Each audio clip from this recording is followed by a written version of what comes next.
ang tao ay hindi ginawa na mag-isa. Siya po ay social being. So magkaugnay tayong lahat. Kaya ang kabutihan ng isa ay kabutihan ng karamihan. At ang kabutihan ng karamihan ay nakikinabang ang bawat isa. Kaya dapat bigyan natin ng halaga ang common good. At ang may tungkulin sa common good ay namamahala sa lipunan. At yan yung mga politiko natin ngayon. Sila'y pinili natin upang mamahala sa lipunan. Kaya dapat ang hahanapin nila ay ang common good. Ikabubuti ng karamihan o ng pangkalahatan. At nakakalungkot na hindi yan ang ating karanasan sa maraming politiko.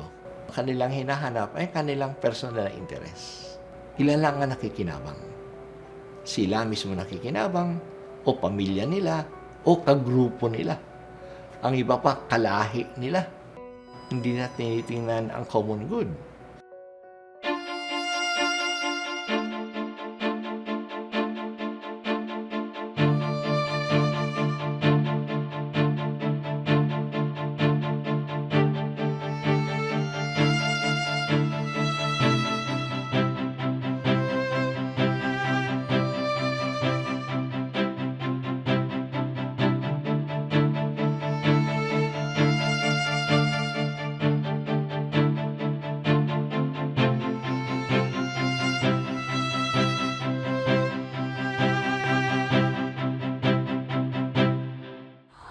May sinisigaw kanina yung mga kabataan.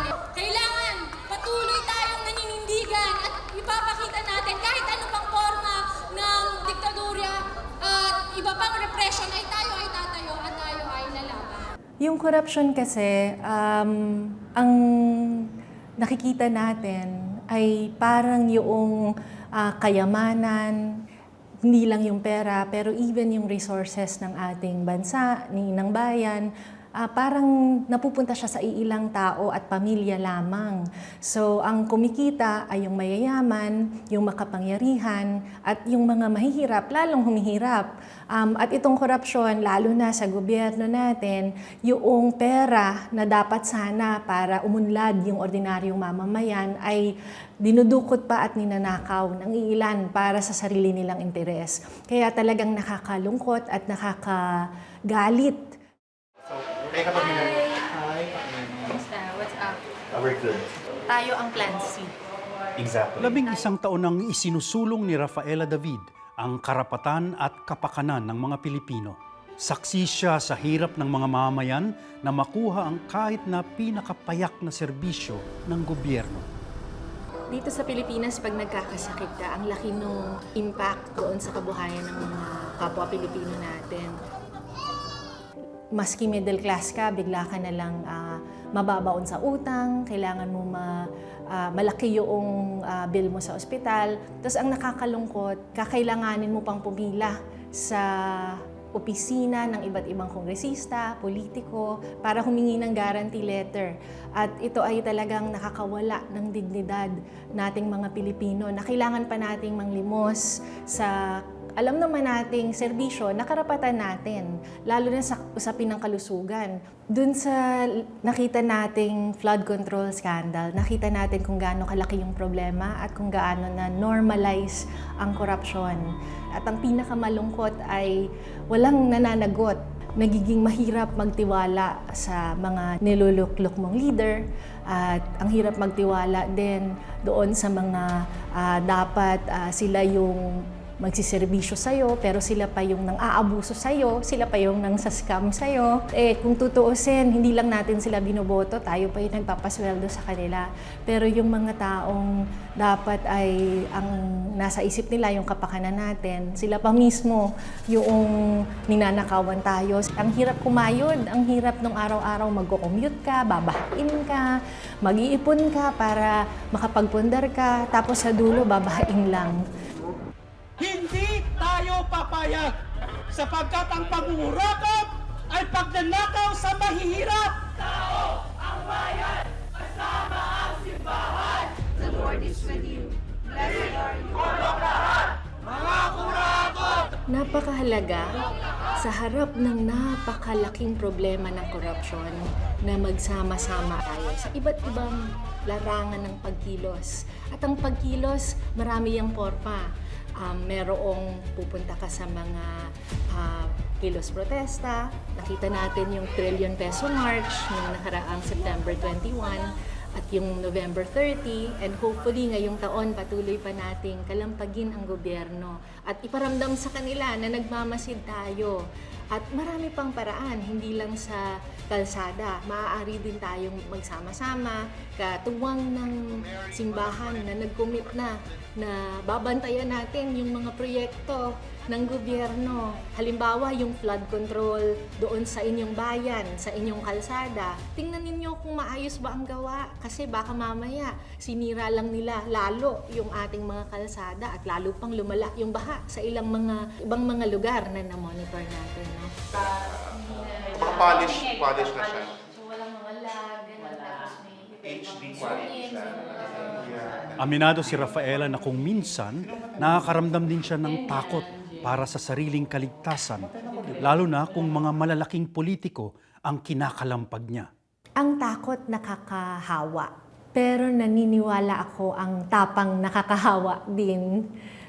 Kaya sa akin, yung pinaghuhugutan ko ng tapang ay yung mga kapwa Pilipino ko sa bawat issue, sa bawat laban, nandiyan katuwang mo, kakapit-bisig mo, nahaharapin yung mga ibinabato sa'yo ng mga makakapangyarihan.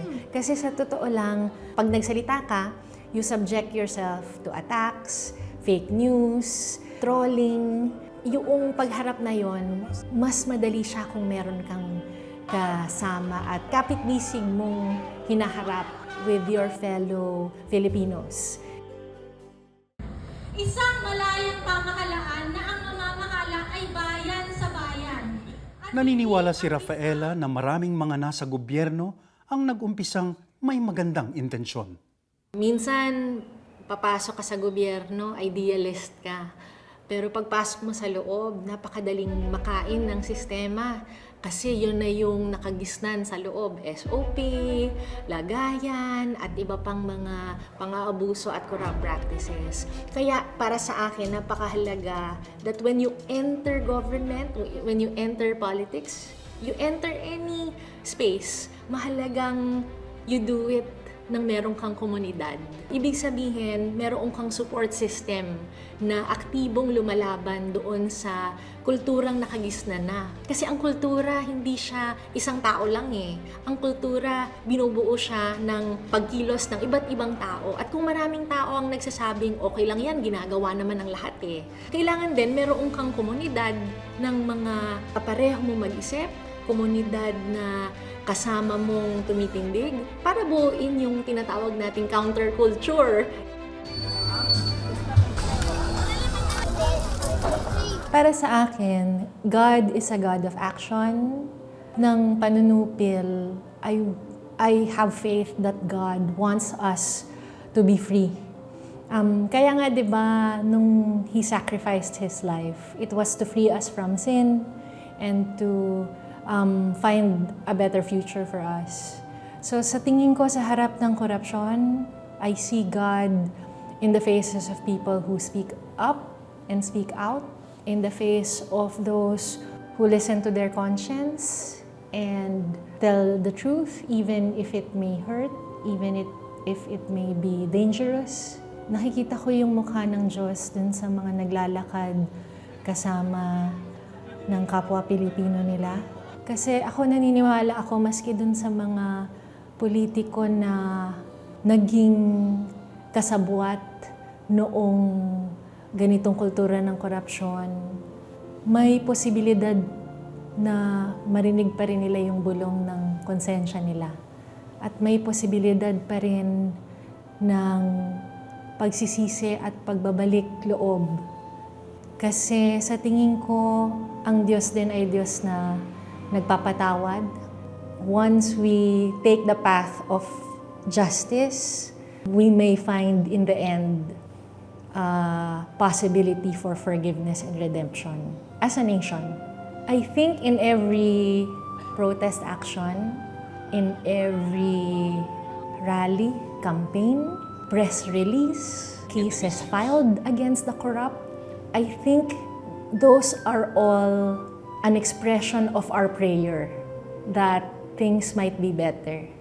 Kalakip ng bawat pagkilos, kalakip ng bawat pagtindig ay isang dasal na maging mabuti muli ang Pilipinas at maging mabuti ang mga Pilipino, na maging buo uli tayo bilang bansa na ang gusto ay kapakanan ng bawat isa. So ako may mga libro dito. Paano ito bubuhatin? Kung gusto mong buhatin, kunin mo ito, nabubuhat mo, pero may iwan yung iba. Para mabuhat sila lahat, kunin mo sa baba at buhatin nyo at madadalang lahat. Mabigat lang nga. Parang ganyan. Gusto natin tumulong, tulungan natin sa baba. Pagbuhat natin sa baba, ang lahat ay mabubuhat natin. Kasama na ang mayayaman dyan. Magandang tingnan na ganun talaga ang lipunan. Kasi sa madalas, ang natutulungan lang yung mga nasa taas. Kaya maraming naiiwan. Ang paningin ng iba ay yung trickle-down system.